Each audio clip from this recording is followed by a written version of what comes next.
When it comes to purchasing an ATV, the choices that are available are numerous. There are over a dozen companies that manufacture all-terrain vehicles, with the more recognized brands being Yamaha, Can-Am, Arctic Cat, Polaris, and Honda, along with a few others. Recently, our crew was invited out to test ride an ATV that is made in Taiwan by the manufacturer DinliATV. Not a known name in Canada, but Dinli was founded in 1972, and with that tenure should not be confused with a knockoff manufacturer. For 2 decades, the company's been building ATVs and has its own manufacturing plant with a CNC machine center, research and development division, and an assembly plant. This plant has been in production for over 20 years, holds 40 patents in Europe, and exports to over 40 countries. Bill Moffat is president of Dinli Canada. We asked him what are some of the biggest challenges he faces in selling his products in Canada. The difficulty we have sometimes is that we're perceived as an offshore product, which is usually referred to anything that comes out of China. Dinli has been making bikes for 25 years. They are a standalone company. They build their own engines, they have their own plastics. The bike is designed and built to compete with the bigger names that are known in North America. It's a well-engineered, high-quality finished product that is at a very good price-value point, and in today's economy, it's a winning feature.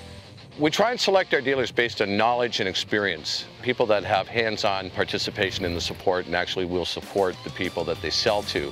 Too many people in our industry aren't qualified to be handling a product of this nature because as time changes and the requirements and wants and needs of the consumer change, the technology in the bike changes, and not all the dealers can handle those changes. So we try and select our dealers based on their ability to maintain and support the customer and the product. The quads we were testing were the Dinli Sport 703, the 700 Centaur, and the 800 Centaur 2-up machines. This is the 703 Venom. It's an 800cc sport bike. As with all our bikes, it comes fully loaded, winches, Maxilla tires. Every option that's available is on the bike at source from the factory. And we're about $5,000 cheaper than the equivalent bike in another brand name. The bikes that we bring into Canada are designed to comply with the European safety standards as well. So unlike a lot of the bikes that are in the Canadian marketplace, our ATVs come equipped with a horn, directional signals, four-way flashers, because in Europe you're allowed to ride ATVs on the roads, which fortunately we don't do here in Canada. But it has an advantage in the trail, both from a safety and a warning standpoint with the horn, and warning your fellow riders what your intentions are with the lights. So there's a few perks and benefits to that.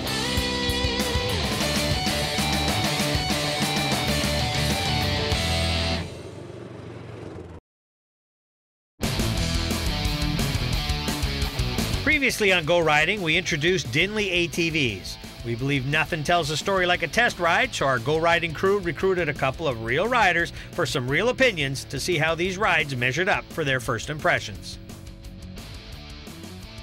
The 800 is very throaty, has a really nice sound to it, fairly good pickup, and seemed to be fairly responsive. The handling is solid. Very bumpy ride, tends to be a little loose in the bumps. Brakes are very responsive, front and rear brakes, so you have control over the braking system. I was very happy with the braking. I think the horn and the turning signals is an excellent feature regardless of where you're riding. Obviously it's an absolute must if you're on any section of roadway to let people behind and in front of you know what you're about to do. But even on the trails, I think it's very important to have this sort of a feature because it's an alternative to raising your arms for hand signals, which takes your hands away from control of the vehicle. To look at them, there were some features that looked really good. The tires, the headlights, the design of them looked really, really good. Out of the three bikes, the 2-up was the smoothest. The extra 8 inches of wheelbase. I personally drive a 2-up more because of the wheelbase than the ability to put a passenger because I never carry anybody. Personally, I found it drove the best. Issues with it is the turning radius. But the one thing I found with it is once you were moving, it almost felt like there was power steering. Very easy to turn the wheel, but the turning is very limited.